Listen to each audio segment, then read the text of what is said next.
So one other thing I want to mention is that when you are using the internet to search for pictures, so let's say we're looking for doors,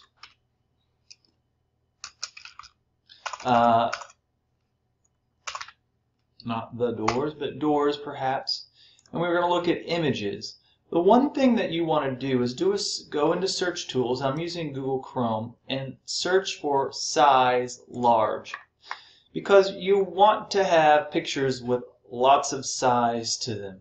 When you are working with Photoshop, you don't want to have something small and then try to make it big. You want something big and then make it small, because then you don't lose quality. If you have a tiny little picture and then you try to resize it or change it in any way, it can cause a problem for you. So we're going to be working with large images, and if I hover over these images, it pops up down at the bottom what size they are. These are 1,999 pixels in X by 1,470 pixels in Y. And so these are large pictures. Okay, so that's something I want you to be aware of while you are working with these things. Now I'm going to be simply working with this one particular picture, and it could be any picture in the world that I want to work with. And I'm going to break this down and just kind of go through some basic components here. Okay, so here's my picture that I'm going to work with. Now, when I begin, you'll notice that over here in my layers area, I have what's called a background. And if you notice right to the right of it, it has a lock. By default, Photoshop creates a default layer called the background, and by default, it is locked and you can't actually manipulate it in any way. I mean, I can't really change this image, and if you were to try to do something, you can't, because it's locked. It's basically going to be locked out, so I'm not going to be able to do a lot of changes to it. So in order to make things easier, obviously, so you can actually do something, you have to either duplicate this layer to make just a new one that's something that you can manipulate, or you have to just simply change its name. And if I want to do that, I can double click on it, and it'll by default come up as layer 0, but that's very helpful. So I'm just going to say base safety. I always make a safety layer, and then I duplicate this. So here's my base safety, and I'm going to duplicate it by dragging it down here to this new layers tab. And here's what's called a new layer, or I could have right clicked on it and said let's see, duplicate layer. And if I duplicated the layer, I would just get a copy. What that does is that just puts one layer on top of another, and that makes it so that I can make changes to one. So for instance, if I select that layer, I can modify it somehow, and I'm just simply using a transform tool, and then I can move it around, and I have one layer on top of another layer. If I hide that layer, I can hide it, and I can still see the layer below it. Now, if I modify this layer in any way, the transformations are going to take place, meaning it's going to actually change that picture. So if I was to scale this picture back up again, and in order to see this a little more clearly, you'll want to check on the box here that says show transform controls. If you don't check on that, you won't be able to see these transform controls, even though they'll still kind of be there, but it makes no sense and you won't know what exactly they're doing. Okay, so if I transform it, meaning if I make it smaller, like let's say I take this and I make it small and I hit enter. Well, if I decide that I don't like that and I try to bring it back up to its natural size and I hit enter to accept the transform, notice that the picture quality has changed. Here you can hopefully see that the picture quality here is less clear than the picture quality right there. That's because I am changing the pixels that the image is made up of. The pixel is basically a bunch of little squares. If I go into this, and if I go over to the eye, where the eyeball is, the pixel is a colored square, and that colored square holds the color value for that object. And so if I start to look at the different colors and I start to manipulate that, these pixel relationships become destroyed, and that crisp and clear image that you wanted doesn't exist. So you got to be careful with that. That's why I say work big and go small instead of work small and go big. And there are other ways that you can manipulate this by using smart objects and that sort of thing. But for now, I'm just going to delete that layer because it's no good for me. And I'm going to duplicate this layer again by right-clicking and saying duplicate layer. And I'm just going to leave it that as a copy. And I'm going to go to my safety layer and I'm going to select it and click this little lock. And it'll lock that out so I can't accidentally change that layer. I'm simply just making a duplicate layer so that I can have a spare if I mess something up so bad and I got to start over. I don't have to reload the image and do all that. I just have a copy of it waiting for me there. Alright, so I'm going to go over some of the basic tools that you'll be working with within Photoshop. First of all, you've seen this tool here. It's called the Move tool. And if you go to the class website where we have the notes for this course, you'll have a digital painting in Photoshop introduction page that has pictures and descriptions of all of these tools, and there's certainly a lot of them, and there are some that are even hidden out of sight that you don't know. And this kind of talks about what they all do. I'm definitely not going through all of those, but you can learn a lot about Photoshop by looking at lots of videos, looking at lots of websites dedicated to it. And that's why I have a lot of lists here. There's just lots of information out there about it. So if you notice down, some of these have little triangles or colored triangles, and that means if you left mouse and hold, it'll reveal other options. So this is called the Lasso tool, or a polygonal lasso tool, or a magnetic lasso tool. Well, those tools are used to select regions of pixels within an image. I'm going to choose my base safety copy, my layer here that's not locked.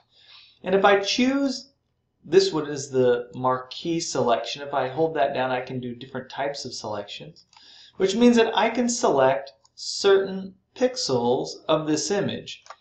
And when I choose certain pixels of this image, I can actually apply transforms to them. I can actually move those pixels someplace else. So I'm selecting my layer and I'm choosing the pixels that I want to modify, and I can take them and I can move them, and if I hit enter, those pixels, if I hit enter or control D to deselect, wherever I put those pixels, that's where those pixels will end up being moved to. So if I then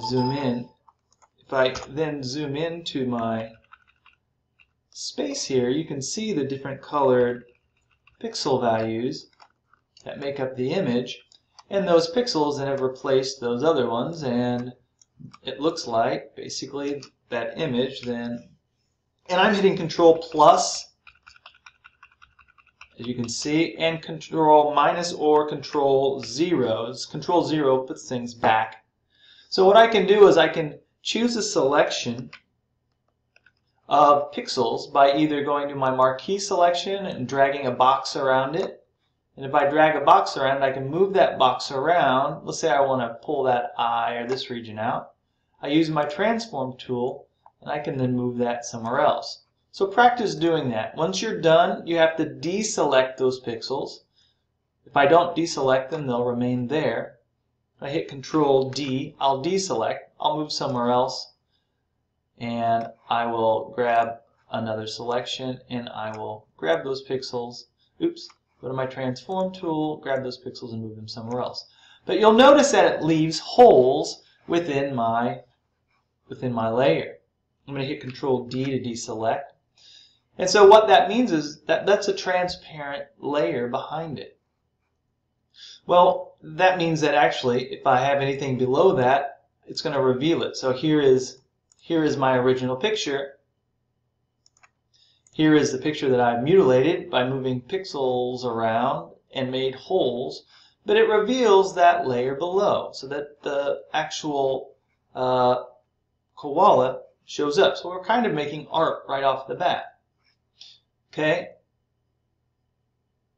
Now I'm going to go back to my layer here, and one of the things that's interesting about this is that when you select one of these tools over the sides, you get options for that tool. So for instance, if I have what's called a feather option, I currently have 0 pixels. But if I typed in a value of 10, and that's going to be 10 pixels, which would be very small. But if I grab a region, let's say right here, when I grab that region, if I move it and cut it out, it's going to feather those edges. It's going to take that, notice that it now has a bit of a feather to it. It blurred that out. Now this one, I'm going to hit Control Z to undo, but I'm going to hit Control Alt Z to undo back more than one step. So I'm going to grab my selection tool again,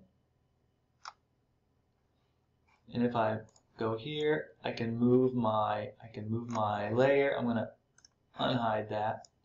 So basically I'm moving these pixels around, and it gives me when I deselect it, I will have a feathered effect where it kind of softens that region. Now I'm going to delete this image because it gets kind of messy. So I'm just going to simply drag that down into my trash can down here.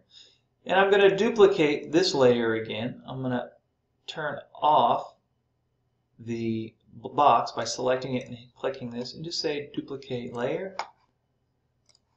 And I'll hide this again and lock it out. Oh, if I hide it, I can't lock it. Then now I have to lock it. So here I am again. Now, there's different kinds of selection tools that you can use.